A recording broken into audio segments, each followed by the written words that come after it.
우리에게 주신 하나님의 말씀은 사무엘하 16장 15절에서 17장 14절의 말씀입니다. 말씀이 긴 내용인데 저와 여러분이 한 절씩 교독하고 마지막 절은 함께 합독하겠습니다. 압살롬은 그를 따르는 이스라엘 백성의 큰 무리를 거느리고 예루살렘으로 입성하였으며 아히도벨도 그와 함께 들어왔다. 그때 다윗의 친구인 아렉 사람 후세가 압살롬을 찾아와서 압살롬을 보고 임금님 만세, 임금님 만세하고 외쳤다. 그러자 압살롬이 후세에게 물었다. 이것이 친구를 대하는 그대의 우정이요 어찌하여 그대의 친구를 따라서 떠나지 않았소? 후세가 압살롬에게 대답하였다. 그렇지 않습니다. 오히려 저는 주님께서 뽑으시고 이 백성과 온 이스라엘 사람이 뽑아 세운 분의 편이 되어서 그분과 함께 지낼 작정입니다. 제가 다른 누구를 또 섬길 수 있겠습니까? 당연히 부왕의 아드님을 섬겨야 하지 않겠습니까? 그러므로 제가 전에 부왕을 섬긴 것과 같이 이제는 임금님을 섬기겠습니다. 압살롬이 아히도벨에게 물었다. 이제 우리가 무슨 일부터 해야 될지 의견들을 내어보시오. 아히도벨이 압살롬에게 말하였다. 부왕이 왕궁을 지키라고 남겨둔 후궁들과 동침하십시오. 이렇게 임금님께서 부왕에게 미움받을 일을 하였다는 소문을 온 이스라엘이 들으면 임금님을 따르는 모든 사람이 더욱 힘을 낼 것입니다. 그리하여 사람들이 옥상 위에 압살롬이 들어갈 장막을 차려주니 온 이스라엘이 보는 앞에서 압살롬이 자기 아버지의 후궁들과 동침하였다. 사람들은 아히도벨이 베푸는 모략은 무엇이든지 마치 하나님께 여쭈어서 받은 말씀과 꼭 같이 여겼다. 다윗도 그러하였지만 압살롬도 그러하였다. 아히도벨은 압살롬에게 또 이와 같이 말하였다. 부디 내가 12,000명을 뽑아서 출동하여 오늘 밤으로 당장 다윗을 뒤쫓도록 허락하여 주십시오. 그가 지쳐서 힘이 없을 때 내가 그를 덮쳐서 겁에 질리게 하면 그를 따르는 모든 백성이 달아날 것입니다. 그때 내가 왕만을 쳐서 죽이면 됩니다. 그렇게만 되면 내가 온 백성을 다시 임금님께로 돌아오게 할 수 있습니다. 아내가 남편에게 돌아오듯이 백성이 그렇게 임금님께로 돌아올 것입니다. 임금님께서 누리시는 목숨도 오직 한 사람의 목숨입니다. 나머지 백성은 안전할 것입니다. 압살롬만이 아니라 이스라엘의 모든 장로도 이 말을 옳게 여겼다. 그러나 압살롬은 아렉 사람 후세도 불러다가 그가 하는 말도 들어보자고 하였다. 후세가 압살롬에게 오니 압살롬은 그에게 아히도벨이 한 말을 일러주고서 그 말대로 해야 할지 말아야 할지를 묻고 또 다른 의견이 있으면 말하라고 하였다. 후세는 압살롬에게 아히도벨이 베푼 모략이 좋지 않다고 말하고 그 까닭을 설명하였다. 임금님의 부친과 그 신하들은 임금님께서 잘 아시는 바와 같이 용사들인 데다가 지금은 새끼를 빼앗긴 들녘의 곰처럼 무섭게 화가 나 있습니다. 더구나 임금님의 부친은 노련한 군인이어서 밤에는 백성들과 함께 잠도 자지 않습니다. 틀림없이 그가 지금쯤은 벌써 어떤 굴속이나 다른 어떤 곳에 숨어 있을 것입니다. 우리의 군인 가운데서 몇 사람이라도 처음부터 그에게 죽기라도 하면 압살롬을 따르는 군인들이 지고 말았다는 소문이 삽시간에 펴질 것입니다. 그러면 사자처럼 담력이 센 용사도 당장 낙담할 것입니다. 임금님의 부친도 용사여 그의 부하도 용감한 군인이라는 것은 온 이스라엘이 다 알고 있기 때문입니다. 그러므로 저의 의견은 이렇습니다. 단에서부터 브엘세바에 이르기까지 온 이스라엘을 임금님에게로 불러 모아서 바닷가의 모래알처럼 많은 군인을 임금님께서 친히 거느리시고 싸움터로 나가시는 것입니다. 그래서 우리는 다윗이 있는 곳이면 어느 곳이든지 들이닥쳐서 마치 온 땅에 내리는 이슬처럼 그를 덮쳐버리는 것입니다. 그러면 그는 물론이려니와 그와 함께 있는 모든 사람 가운데서 한 사람도 살아남지 못할 것입니다. 굵은 밧줄을 가져다가 그 성읍을 동여매어 계곡 아래로 끌어내려 성이 서 있던 언덕의 돌멩이 하나도 찾아볼 수 없게 하시는 것입니다. 그러자 압살롬과 온 이스라엘 사람이 아렉 사람 후세의 모략이 아히도벨의 모략보다 더 좋다고 찬성하였다. 주님께서 이미 압살롬이 재앙을 당하게 하시려고 아히도벨의 좋은 모략을 좌절시키셨기 때문이다. 아멘.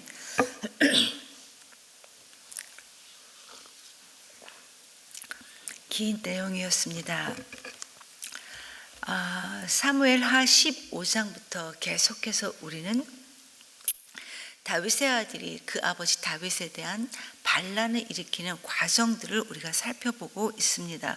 그동안 압살롬은 자기가 왕이 되려는 이 야망을 품고 백성들의 마음을 자신에게 이제 이렇게 돌려놓는 이런 물밑 작업들을 계속하고 있었습니다. 이러한 상태에서 예루살렘에 남아있던 다윗은 압살롬의 반란을 맡게 되었고, 그리고 이제서야 다윗은 그 사태의 심각성을 깨닫고 그의 신복들을 이끌어 압살롬이 오기 전에 얼른 지금 예루살렘을 벗어나서 망명을 떠나게 됩니다. 그리고 자신을 따라오며 변치 않는 충성을 맹세했던 이 후세에게 이른바 아히도벨의 계획을 막아달라는 스파이 역할을 감당할 것을 부탁하고서는 이제 예루살렘을 떠났습니다. 이제 그렇게 다윗과 그 일행이 예루살렘을 떠난 후에 압살롬은 그를 따랐던 이 추종자들과 그리고 이 아히도벨과 함께 아무런 저항 없이 지금 예루살렘에 입성을 하게 됩니다. 그리고 스스로 이렇게 이스라엘 왕의 자리에 오름으로써 오랫동안 그의 마음속에 품고 있었던 다윗의 이 아버지 다윗을 향한 반역이 드디어 지금 결실을 맺게 됩니다. 그런데 16절을 보니까 압살롬이 이 예루살렘에 입성하자마자 아렉 사람이었던 후세가 임금님 만세 하면서 그를 적극적으로 환영을 합니다. 압살롬에게는 자기 아버지 다윗의 친구였던 후세가 자신을 이렇게 환영하고 또 섬기겠다고 충성의 약속을 하리라고는 전혀 생각해 보지 못한 뜻밖의 일이었습니다. 여러분, 지금 후세는 다윗의 친구뿐만 아니라 아히도벨처럼 다윗의 모략가였습니다. 그런데 이런 그가 지금 자신의 아버지를 반역한 자기한테 충성을 하겠다고 이렇게 충성 약속을 하고 있는 겁니다. 그러나 이미 우리는 15장에서 살펴보았던 것처럼 이 후세의 충성 약속은 당연히 거짓이라는 것을 알고 있습니다. 다윗이 이 후세에게 부탁했던 것처럼 지금 그는 생명의 위협을 무릅쓰고 예루살렘에 입성했던 이 압살롬 앞에 나와서 다윗을 도와줄 길을 지금 모색하고 있는 겁니다. 이런 예상치 않은 상황에 대해 압살롬은 후세에게 묻습니다. 아니, 어떻게 당신은 당신의 친구를 따라가지 않고 내게 충성을 맹세하는 것이요, 이게 진짜 친구에 대한 우정입니까? 라고 묻습니다. 압살롬은 후세의 항복을 물론 내심 반기기도 했겠지만 역시나 의심을 감추지 못한 겁니다. 그런데 이 위기의 상황에 후세가 어떤 대답을 합니까? 진짜 모략가답게 후세는 기지를 발휘해서 압살롬의 허영심을 만족시켜주는 이런 대답을 합니다. 즉, 형 암논을 살인했고 또 이러한 사건 때문에 자기가 이 다윗의 후계자가 되지 못한다는 사실을 알기 때문에 그래서 아버지한테 반란을 일으켰던 것인데, 그러한 압살롬에게 후세는 당신은 주님께서 뽑으시고 온 이스라엘 백성들이 뽑아 세운 사람입니다 라는 이 왕으로서의 정당성을 지금 압살롬에게 말해줍니다. 그렇기 때문에 단지 자신은 그저 친구의 편이 아닌 하나님의 편이 되기 위해서 당신의 편에 선 것이고, 그리고 이것은 절대 다윗 왕가에 대한 반역이 아니라는 것을 지금 이 압살롬에게 정당화 시켜주고 있는 겁니다. 그야말로 후세는 다윗에게 인정받지 못해서 생겼던 이 압살롬의 상처와 그의 인정 욕구를 만져줌으로써 그의 마음을 안심시켜주며 그에게 충성을 다짐했던 겁니다. 대단한 전략이었습니다. 그리고 그는 압살롬의 신뢰를 얻게 됩니다. 그리고 이 압살롬이 예루살렘에 입성해서 그가 제일 먼저 했던 일은 이제 앞으로 내가 어떻게 해야 되는지를 아히도벨로부터 지혜를 구하고 있습니다. 23절의 말씀처럼 당시 아히도벨이 얼마나 사람들에게 지혜롭게 여김을 당했든지 그의 말을 마치 하나님께 여쭤보고 받은 말씀처럼 이렇게 모든 사람들의 인정을 받던 사람이 바로 이 아히도벨이었습니다. 진정한 모략가였습니다. 그런데 그런 그가 압살롬의 질문에 무엇라 대답을 합니까? 아히도벨은 다윗 왕이 남겨두고 갔던 이 후궁들과 당신이 압살롬 왕이 동침해야 합니다. 이렇게 권합니다. 그렇게 해서 다윗과의 관계를 확실하게 정리함으로써 백성들로 하여금 더 이상 다윗에게 미련을 두지 않게 하고 그래서 압살롬을 지지하는 사람들로 그 체계를 철저하게 구축해야 됩니다. 라고 이렇게 권하고 있습니다. 여러분 당시 고대 근동에서는 적국을 정복한 나라의 왕이 정복당한 이 왕의 후궁들을 범하는 것은 굉장히 흔한 일들이었습니다. 그런데 여러분 이번 경우는 다른 경우입니다. 다윗과 압살롬이 어떤 관계입니까? 아버지와 아들의 관계입니다. 부자지간입니다. 아무리 반역을 했어도 이건 선을 넘어도 정말 많이 선을 넘은 겁니다. 그리고 아히도벨은 압살롬이 다윗의 후궁들을 범하게 한 것에 이어서 또다시 지혜롭게 모략을 발휘하는데 지금 이때 기습적으로 다윗을 공격해서 왕만 죽이고 다윗과 함께 갔던 백성들은 살려서 돌아오게 함으로써 온 이스라엘의 마음이 압살롬에게 향하게 해야 합니다. 이렇게 말하고 있습니다. 굉장히 지혜로운 모략이었습니다. 아히도벨의 이 전략은 군사적으로뿐만 아니라 정치적으로도 굉장히 치밀한 전략이어서 이스라엘의 모든 장로들도 모두 찬성하였습니다.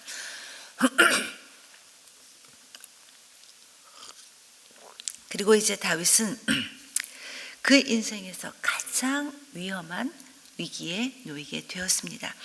그야말로 압살롬이 아히도벨의 계획대로 이제 움직이면 모든 것이 끝장이 날 텐데 그런데 전혀 예상하지 못한 곳에서 다윗에게 하나님의 도움의 손길이 임합니다.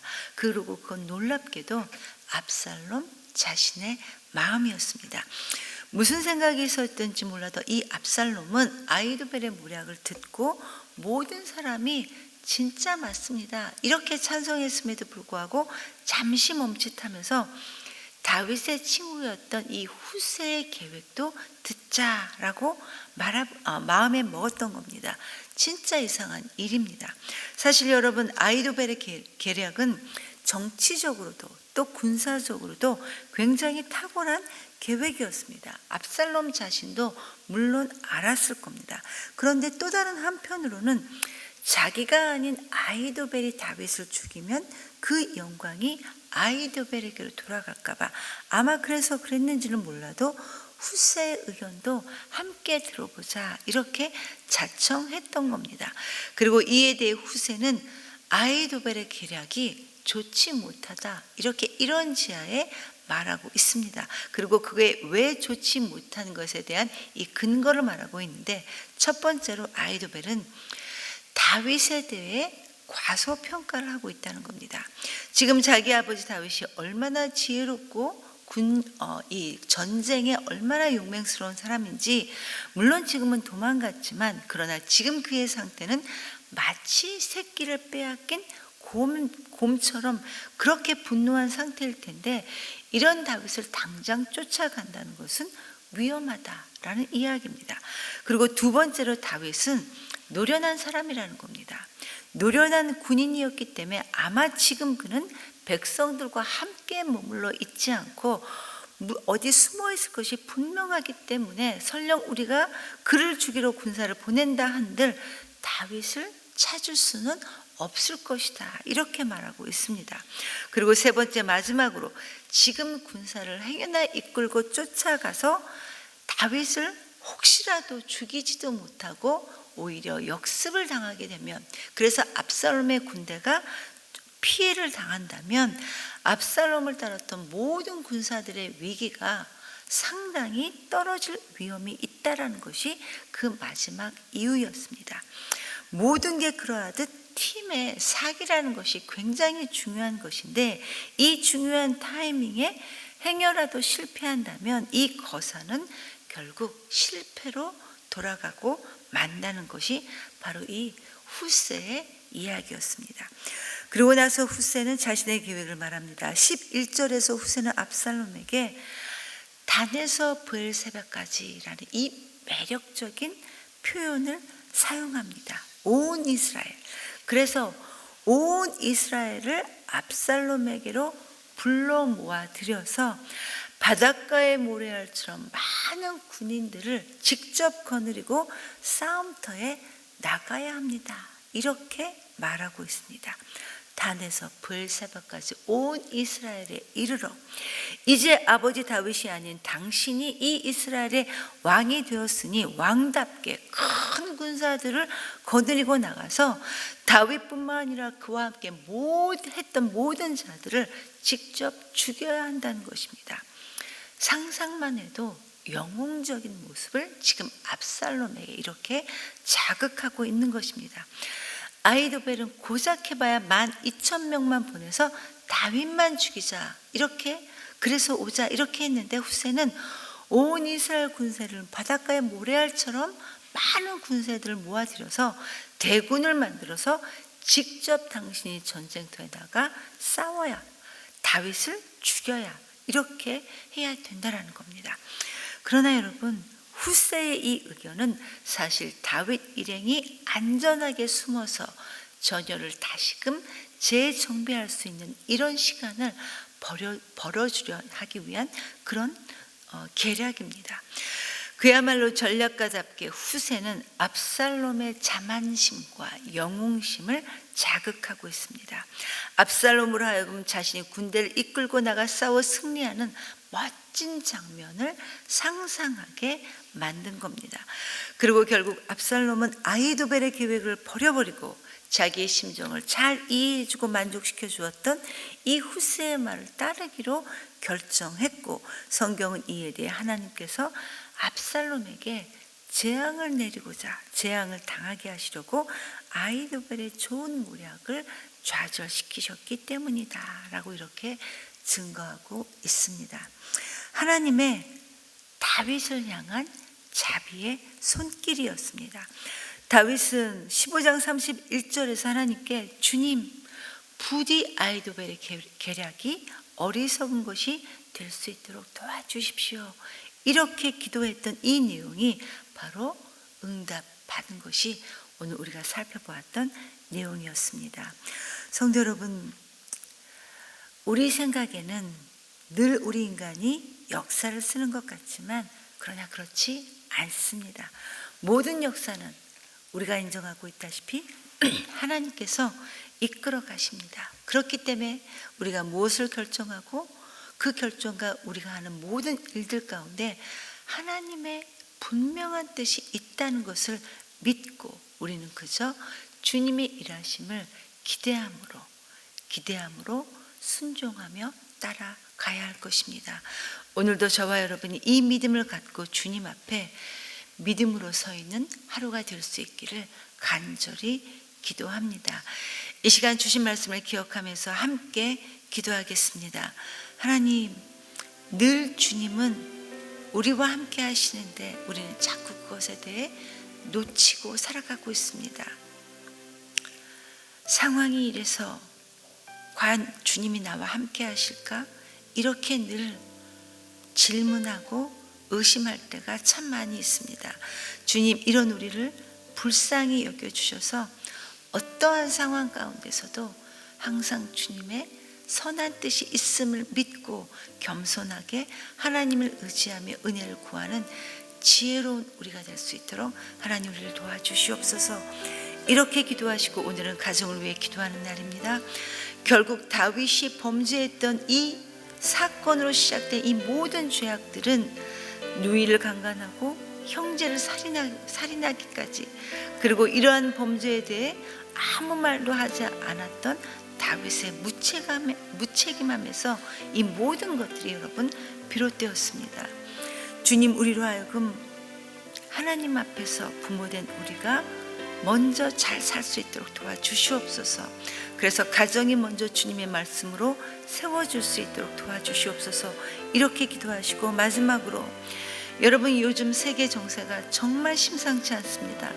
얼마 전 하마스의 공격으로 시작된 이스라엘과 중동의 분위기, 그리고 아프간 강진으로 인한 수많은 사상자들이 여러분 생겨났습니다. 주님, 불쌍히 여겨주셔서 더 이상 희생자는 물론 상황이 악화되지 않도록 도와주시고, 그 땅의 피해 복구가 안전하게 이루어지고 그 땅에 사는 사람들이 안전하게 살아갈 수 있도록 하나님 그 땅을 불쌍히 여겨 주시옵소서. 우리가 기도할 수 있도록 하나님 도와주시옵소서. 이렇게 기도하시고 각자 자유롭게 기도하시고 돌아가시겠습니다.